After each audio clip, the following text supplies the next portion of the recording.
So today I am reviewing one of the most anticipated and exciting superhero films of all time. Just kidding. No offense, DC.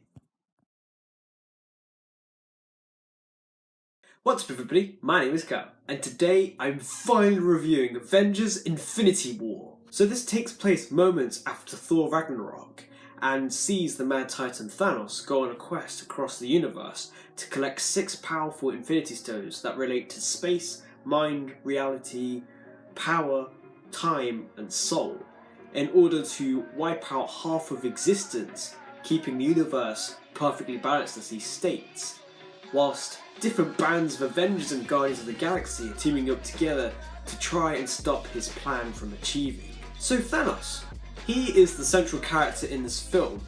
We are positioned with him the most, and we get to understand his motivations in this film and even agree with what he's trying to say in a way, although it might be a bit mad to agree with the guy, as he believes that overpopulation is a big issue across the universe and there are limited resources because of this, and therefore getting rid of half of existence would improve things and keep the scales perfectly balanced.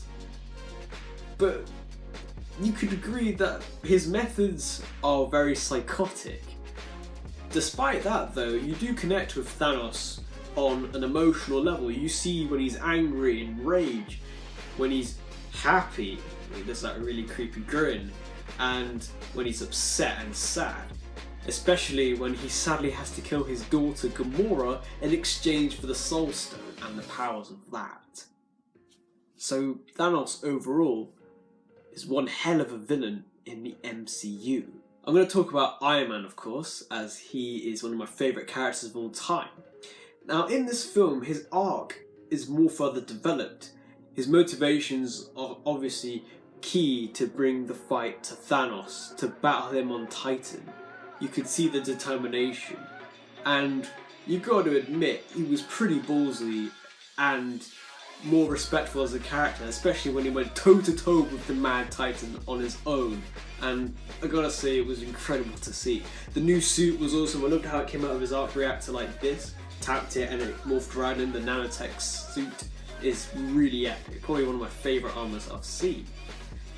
But of course, by the end of the movie, he feels utter defeat, and you genuinely feel for Iron Man, trying to redeem himself after all the mistakes he's made, and yet still falls into another mistake he's created once again. So Thor in this movie, you can tell he, like Iron Man, is determined as well.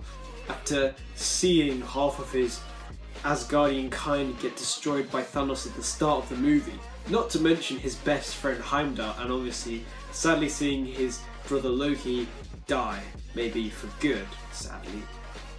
You can tell that there's a lot of vengeance, and he really wants to get Thanos killed.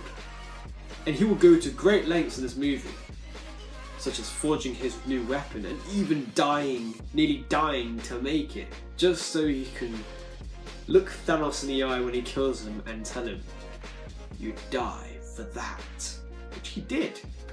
Unfortunately though, things didn't work out for Thor at the end of the movie. But I loved Thor so much in this film.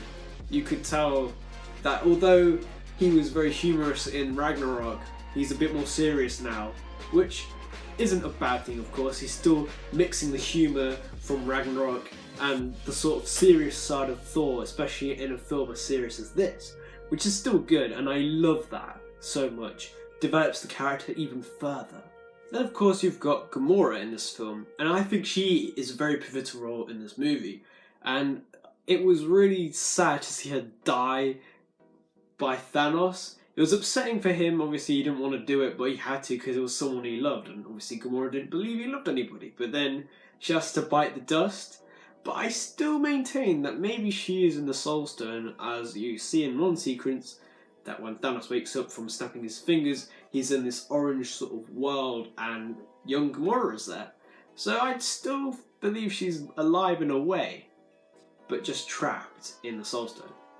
And it was quite an emotional kind of time with Gamora, especially between her and Star-Lord. And obviously, when you get Star-Lord in the mix, he kind of ruins the plans on Titan as his recklessness gets in the way and his emotion gets in his way as he realises that Thanos had to kill Gamora for the Soul Stone, and then boom, all hell breaks loose. Of course, it was nice to see Spider-Man in this film again after seeing Homecoming. It was great seeing the Iron Spider suit, which was really cool, and I loved all the pop culture references he made in the movie. Very funny character. And I gotta say, he did have a really sad death at the end. I don't want to go, Mr. Stark, I don't feel so good. Oh, I had a tear in my eye when I saw that, because I didn't really want to see Spider-Man die. He was just a kid. But I guess snapping your fingers and half of life, you know, happening, it's stakes. This movie has stakes, and he had to go. Doctor Strange was an interesting character too in this movie. His methods, his plans were interesting. What did he see in the future that made him go, you know what, I'll let Thanos have the Time Stone and keep Stark alive. Let's see what happens. I'm just curious to know if those plans do get revealed, but I assume they might do in a way in Avengers 4. And I'm going to mention Banner in this film as well, because he had an interesting role too. You know, after seeing Ragnarok and obviously Ultron, you know, he had a different sort of arc.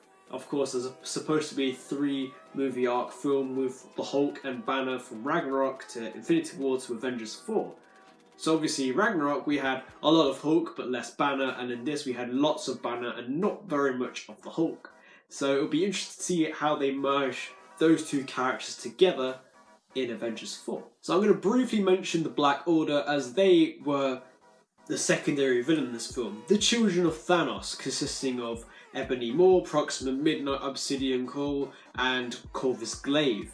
I don't know if I've said these names wrong, but I'm pretty sure I've mentioned one of them wrong. But I'm going to talk about Ebony Maw because he was probably the best villain out of the bunch.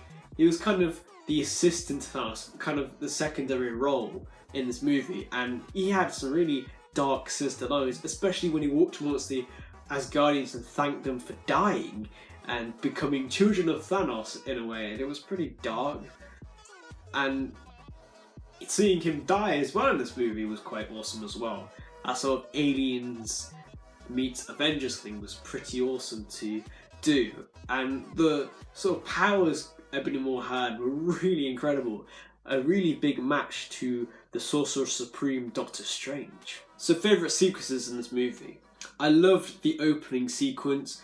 It gave me and the audience a sense of what this film was gonna ultimately be. A sense of dread, you know, just the fact that the Asgardian refugee ship was in danger and Thanos was killing people. It was just, so this is where this movie is heading. It's already quite dark already. I also loved the sort of the battle on Titan, the teamwork that happened, you know, between the Guardians and the Avengers. That was pretty cool until Star-Lord snapped and, yep, the plans got ruined. I also loved Thor's quest across this movie to make his new weapon, Stormbreaker, in Nidavellir, and that was just truly epic to see. And I loved it, you know, when Groot chopped his arm off to, you know, fix the handle and obviously save Thor's life. That was pretty badass as well. And then, of course, you had the Wakandan battle at the end. I'm glad they didn't show too much of that because it would have been a bit excessive in a way, and obviously there were other characters to focus on, such as the Titan battle and Thor. And it also was a good way to conclude the movie, you know, the big finale. Thanos is obviously coming at the end and to collect the Mind Stone. And I have huge respect for Scarlet Witch.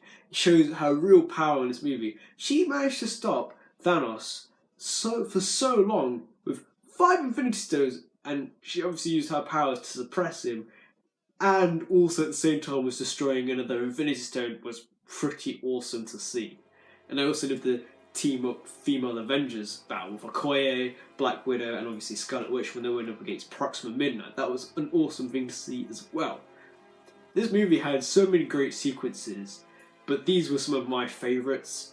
I'd love to hear what your favourite parts were as well. Obviously all the humorous bits were great too, such as Drax saying, "Why is Gamora?" And obviously Star-Lord and Thor's kind of heated sort of arguments and stuff. That was quite funny as well.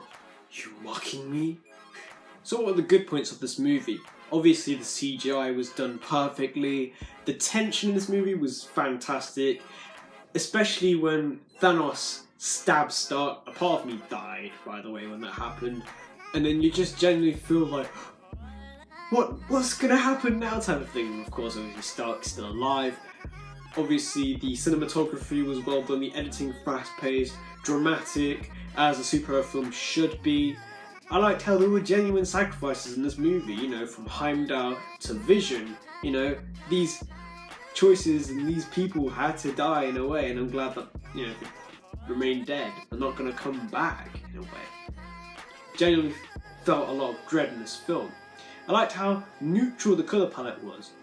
In bright, vibrant films like Thor, Ragnarok and Guardians of the Galaxy Volume 2, that's respectable. In Captain America Civil War, the colour tone's a bit more sort of toned down because of how serious this is. It's a mix in the two, which is great. A Marvel film's supposed to be colourful, but of course, if it's trying to be as serious as Infinity War is, then keep it neutral. It worked perfectly well. And I also loved how it positioned with different characters and their motives, and it wasn't so confusing because you kind of understood what was going on at different moments in this movie, which was great. Bad points in this film? I really wouldn't say there were many. I guess the one bad point would be people that are not really genuine Marvel Cinematic Universe fans or Marvel fans in general. It might get a bit confusing, you know, if you haven't seen all of the Marvel movies beforehand, I would suggest to watch them so you understand Infinity War a bit more, and also you kind of have a fondness for certain characters. So, you know, when certain characters disappear at the end of the movie, like Black Panther sadly did, you feel for him because you watched the Black Panther movie before, and obviously Civil War, you genuinely started to like the character then. I guess that'd be the only situation. People complained about the pacing of this movie, and personally I thought the pacing was fine. It was a typical Marvel movie length. These days films are getting longer, so it's kind of the norm in a way. So in conclusion, Avengers Infinity War is a mind-blowing movie, such a spectacle and event. One of the all-time great Marvel films that I've seen so far, and definitely up there with the likes of Civil War and Thor Ragnarok. I genuinely loved seeing the interactions between Avengers and Guardians, and obviously individual characters like Iron Man, Spider-Man and Thor, as well as seeing the big bad villain Thanos finally get off that chair and be that sinister villain that we've all been waiting for. Such a great actor as well, Josh Brolin. All the sequences were well done, the fighting was brilliant, the CGI was really good, the locations were breathtaking, the emotion was there, the stakes were really high, and it's all just kind of, where do we go next? What happens next sort of thing. You're just excited to see what happens in Avengers 4 and if things get reversed. So comment below what you thought of Avengers Infinity War, your favourite characters, favourite sequences, and who are you most sad to see die in this movie? And also, what do you think will happen in Avengers 4? I reckon in a way that some sort of time travel thing will happen, not necessarily sort of the big impact of the movie, maybe involving the quantum realm with Ant-Man and using that bath technology that Stark used in Civil War. It'll be interesting to see how Captain Marvel comes into this movie. Of course, she was in the post-credit sequence, which was really exciting to see, even if it wasn't physically her face, but obviously the tracker thing that Nick Fury had before he died as well. So, like and subscribe, and I will see you guys real soon. Bye!